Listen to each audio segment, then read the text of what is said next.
एक वाकया आपको सुनाता हूँ। ये वाकया किताबों में लिखा कि 4 भाई थे और उनका एक बूढ़ा वालिद था।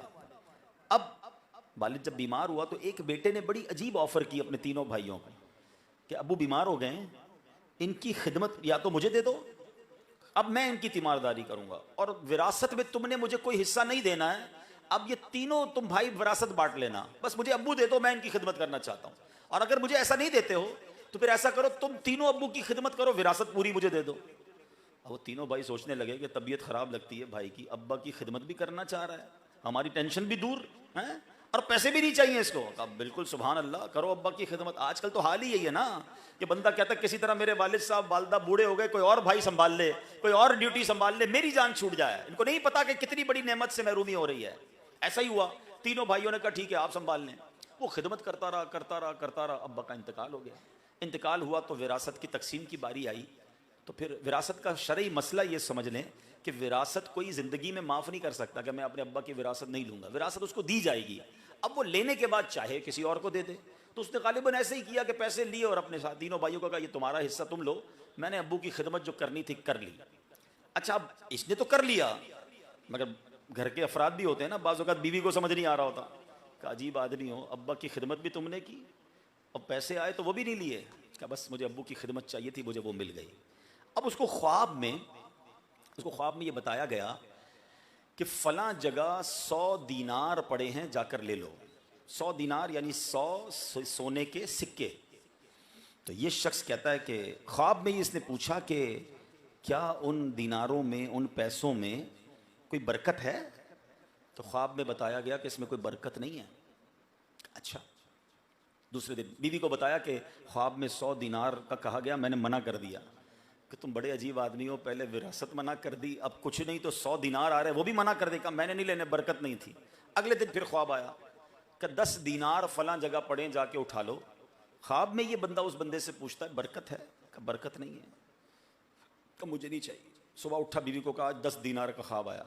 कि अजीब आदमी हो, 100 से 10 हो गए, वो तो ले लेते, अब ये भी चले गए। अब ख्वाब आया कि 1 दीनार एक जगह पड़ा है, जाकर ले लो। कहा बरकत है? कहा उसमें बरकत है। सुबह गया और जाकर वो 1 दीनार लिया। अब सोचा बीवी ने वैसे ही गुस्सा ही करना है कि करते करते 1 पे आ गए। 1 दीनार की मछली खरीद लेता हूँ, बच्चे खा लेंगे अच्छा खाना। तो उसको एक मछेरा जो है वो 2 मछलियाँ जोड़ी थी मछली की, वो 1 दीनार में बेची उसने। लाया और बीवी को कहा पकाओ। जब उस मछली का पेट चाक किया तो दोनों मछलियों के पेट से एक एक कमाल का मोती निकलता है। मोती देखा, बड़ा खूबसूरत, ब्यूटीफुल। कहा चलो रख दो घर में, अल्लाह ने अता फरमा दिया। अब कमाल ये हुआ कि उन्हीं दिनों में बादशाह के पास, कुछ बादशाह जो था उस ज़माने का, उसको हीरे जवाहरात का बड़ा शौक़ था। तो जौहरी बैठा करते थे, ज्वेलर्स बादशाह के पास बैठा करते थे। कि बादशाह सलामत, एक मोती है दुनिया में बड़ा कमाल का, मगर वो आपके पास नहीं है। नहीं है तो ढूंढ के लाओ, कहीं से भी ढूंढो। अब जनाब उसने सारे कारिंदे दौड़ाए कि वो क्वालिटी, उस कलर, उस साइज़ का मोती चाहिए। ढूंढते ढूंढते ढूंढते इस बंदे के घर पे बादशाह के बंदे पहुंचे। किसी ने बताया कि इसके पास कुछ अलग किस्म का मोती है। मोती देखा, कही तो वही है। कि कितने पैसे दोगे? हैं? तो बादशाह की तरफ से पैगाम आया कि 30 खच्चर सोने के लदे हुए, भरे हुए तुम्हें दिए जाएंगे, ये मोती बादशाह के लिए दे दो। आज की जबान में समझा देता हूँ, 30 सुजुकियां हैं, सोने के ईंटों से भरी हुई 30 सुजुकियां मिलेंगी, तो एक मोती दे दो। अच्छी वाकया मैं अपनी तरफ से नहीं सुना रहा, अल्लाह वालों की बातें, बड़ी मशहूर ज़माना अरबी किताब है, उसका उर्दू तर्जमा मकतबतुल मदीना ने किया, उसमें ये वाकया मौजूद। वो नौजवान कहता है सुभान अल्लाह, और क्या चाहिए? 30 खच्चर सोना लिया, एक मोती दे दिया। मोती पहुंचा बादशाह के पास, सुभान अल्लाह, कमाल, एवरीबडी बिकम हैप्पी, सब बहुत खुश। अब जौहरी कहते हैं बादशाह इसकी जोड़ी हो जाए ना, फिर असल बात पूरी होगी। ये मोती ऐसा है, ये लगेगा जब खूबसूरत, जब इसका एक जोड़ा, एक और मोती आपको चाहिए, फिर कंप्लीट हो जानी है बात। अच्छा वापस जाओ उसके पास, हो सकता है दूसरा भी हो। दरवाजा खटखटाया, क्या दूसरा भी है? कहाँ, दूसरा मोती भी है। अब इसके कितने पैसे? बोला डबल लूंगा। 60 खच्चर सोने के भरकर, आपकी जबान में 60 सुजुकियां, समझाने के लिए कह रहा हूं, सोने की लदी हुई उसको दी गई और उससे दूसरा मोती भी ले लिया गया। कितने पैसे हो गए?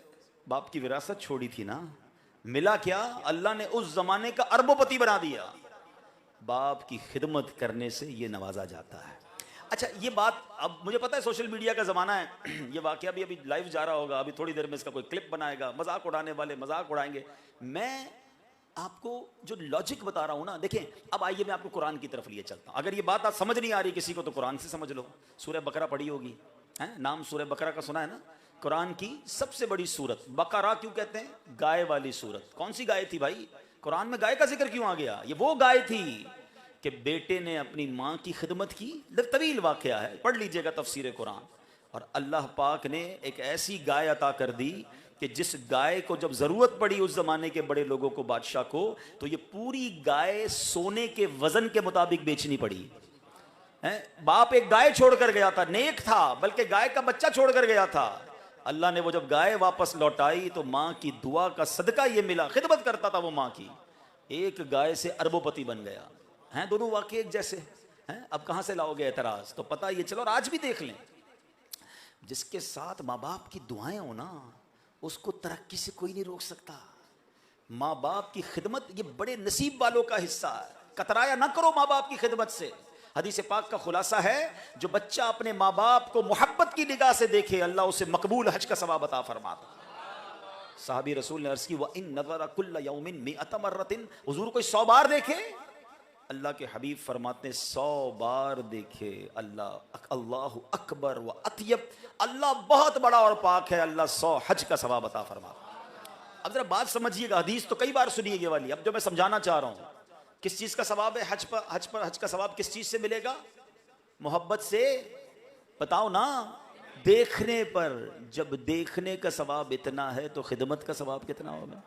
पैर दबाने का सवाब कितना होगा? खाना खिलाने का सवाब कितना होगा? दवाई के लिए डॉक्टर के पास ले जाने का सवाब कितना होगा? व्हील चेयर चलाने का सवाब कितना होगा? आप सोचो, मल्टीप्लिकेशन सिर्फ मोहब्बत से देखने पर हज का सवाब है। मुबारक हो उन्हें जो माँ बाप की खिदमत कर रहे हैं, खर्च कर रहे हैं। तुम्हारी तो लॉटरी निकल आई है, मैं सही बता रहा हूं। जिन बच्चों को माँ बाप बुढ़ापे में ऐसी कंडीशन में मिले ना कि बच्चों को खिदमत का मौका मिल गया है, कुछ पैसे खर्च हो गए, कुछ खिदमत, कोई दवाई, कोई डॉक्टर, कोई पैर दबाना, कोई बिस्तर पर कपड़े वगैरह बदलवाना, अरे तुम्हारे वारे नहीं आ रहे हो गए। क्यों? पूछो, 80% 90% माँ बाप खिदमत का मौका दिए बगैर ही चले गए। सारी जिंदगी हमारी खिदमत की और चले गए, मौका ही नहीं दिया, हमारी तो बारी ही नहीं आने दी। अब तुम्हें बारी मिली है तो मुंह चढ़ाते हो, मौका मिला है तो कहते हो मेरा है ये। कभी जिंदगी में ये मत करना। बदकिस्मती ये है कि आज बेटा बाप को कहता है ये मेरे हैं, आपके थोड़ी हैं, मैंने कमाए हैं, आप तो नौकरी करते थे, मैंने तरक्की की, घर मैंने बनाया। कभी उस बाप को ये मत कहना जिसने उंगली पकड़कर चलना सिखाया है। याद करो कि जब मैं और आप पैदा हुए थे ना, कपड़े भी नहीं थे जिस्म पे। बाप उस वक्त कह देता ना कि तेरा क्या है, तो मैं तो बेलिबास रह जाता ना। कपड़े किसने पहना है? याद है वो एहसान? हैं, बेलिबास आए थे ना दुनिया में, मुझे और आपको लिबास पहनाया मेरे वालिद ने, हमारे वालिद ने। हैं, माँ ने बेशक पहनाया, पैसे किसने दिए? वालिद ने दिए। खाना खिलाया मेरे वालिद ने, एक एक निवाला बरकत है मेरे वालिद की वजह से। उंगली पकड़कर चलना सिखाया, तालीम दिलाई, दुनिया का हमें होश दिलाया। और आज सब कुछ देने के बाद ये कहता हूं ये मेरा है। उसने तो कभी नहीं कहा था ये मेरा है। हैं? कदर करो ना, एहसान फरामोश मत बनना।